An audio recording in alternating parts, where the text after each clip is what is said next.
Hi hello. അപ്പോൾ എനിക്ക് ഇന്ന് എത്ര കറി ഉണ്ടായാലും എനിക്ക് വീട്ടിൽ ഇടയ്ക്ക് എഗ് റൈസ് ഉണ്ടാക്കണമെന്ന് തോന്നും. അപ്പോൾ ഇന്ന് ഞാനും ചേച്ചിയും കൂടെ എഗ് റൈസ് ഉണ്ടാക്കാൻ പോവാണ്. അപ്പോൾ അതിന് നമ്മുടെ ഇഷ്ടത്തിനനുസരിച്ച് നമുക്ക് എന്തോരം വേണോ ആ ഒരു അളവിനനുസരിച്ച് സാധനങ്ങൾ എടുത്താൽ മതി.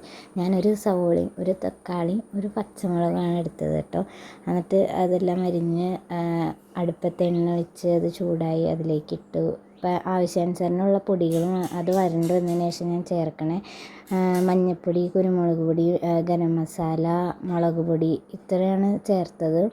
അതിന് ശേഷം പിന്നെ 3 മുട്ടയും കൂടിയാണ് കുത്തി ഒഴിച്ച് പൊരിച്ച പോലെ എടുത്തതിന് ശേഷം നമ്മളതിലേക്ക് ചോറിട്ട് ഇളക്കിയാണ് ഉണ്ടായത്.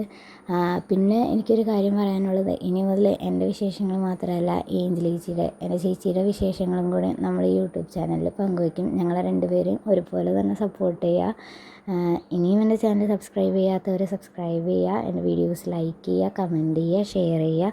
അപ്പോൾ നമ്മുടെ ഫുഡ് ഏകദേശം നമ്മൾ റെഡി ആവാറായിട്ടുണ്ട്. മുട്ടയൊക്കെ പൊട്ടിച്ചൊഴിക്കണുള്ളൂ.